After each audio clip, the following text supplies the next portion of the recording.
السلام علیکم ورحمۃ اللہ وبرکاتہ۔ شعبان المعظم کا مقدس اور مبارک مہینہ چل رہا ہے، اور اسی مہینے کے درمیان میں ایک رات آتی ہے جسے ہم اور آپ شب برات کہتے ہیں۔ شب برات میں ہم جاگ کر عبادت کرتے ہیں۔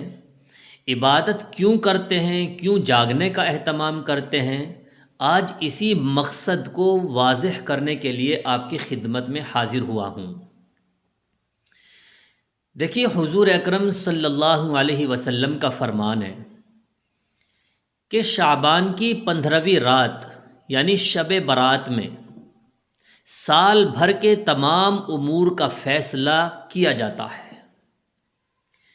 یعنی اسی رات میں سال بھر کی وہ ساری چیزیں لکھ لی جاتی ہیں کہ جو پورے سال ہونی ہیں۔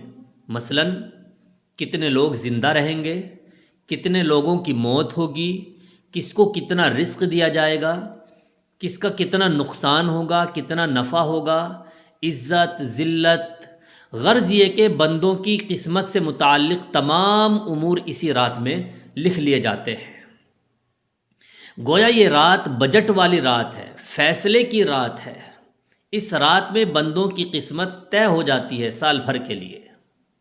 اسی لیے اللہ کے بندے اللہ کے سامنے اپنے اعمال پیش کر کے اللہ سے اپنی مغفرت مانگتا ہے، نماز پڑھتا ہے، نوافل پڑھتا ہے، صلاۃ التسبیح پڑھتا ہے، قرآن کریم کی تلاوت کرتا ہے، ذکر و اذکار کرتا ہے، اس کے بعد اللہ سے مغفرت طلب کرتا ہے، اللہ کے سامنے اپنی حاجت رکھتا ہے، کیونکہ اس رات میں اللہ تبارک و تعالی بندوں کی دعا قبول فرماتا ہے۔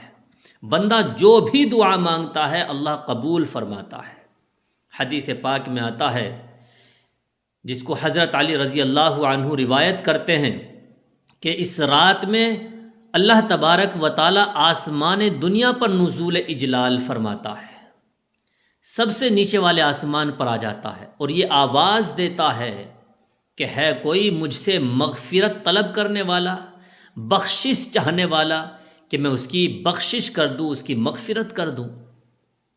سال بھر بندہ اللہ کو پکارتا ہے، اللہ مغفرت کر دے، اللہ معاف کر دے، لیکن اس رات کی فضیلت یہ ہے کہ اس رات میں اللہ تبارک و تعالی خود بندوں سے پکار کے کہتا ہے کہ مجھ سے مغفرت طلب کرو، مجھ سے بخشش چاہو، میں بخش دوں گا۔ بخشنے کے لیے تیار ہے، مغفرت کرنے کے لیے تیار بیٹھا ہے۔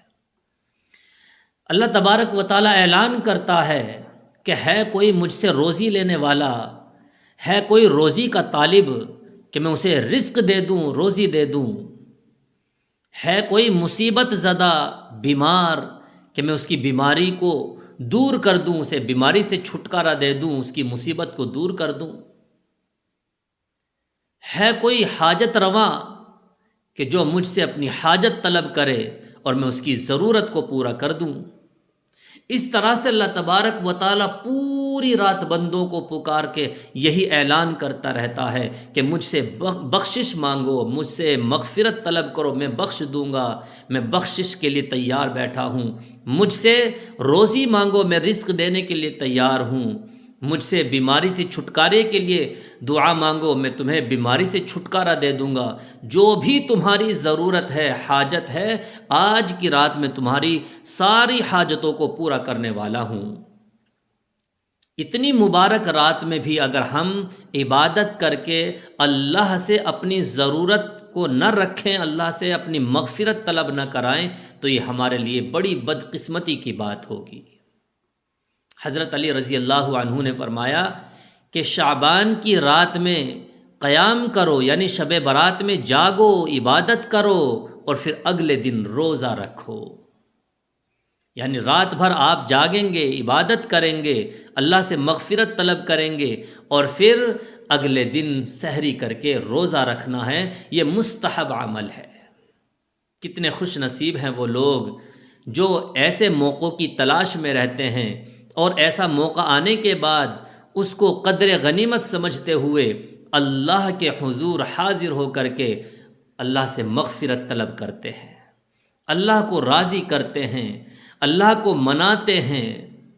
میرے بھائیوں، اس رات میں ہمیں خوب عبادت کرنی ہے، خوب اللہ سے لو لگا کر کے مانگنا ہے۔ اس رات میں اپنے مرحومین کے لیے بخشش مانگنی ہے، اس رات میں اپنے مرحومین کے لیے دعائیں مانگنی ہے، اللہ ان کے درجات کو بلند فرما دے، کیونکہ اس رات میں اللہ تعالیٰ اتنے لوگوں کو جہنم کی آگ سے آزاد فرما دیتا ہے۔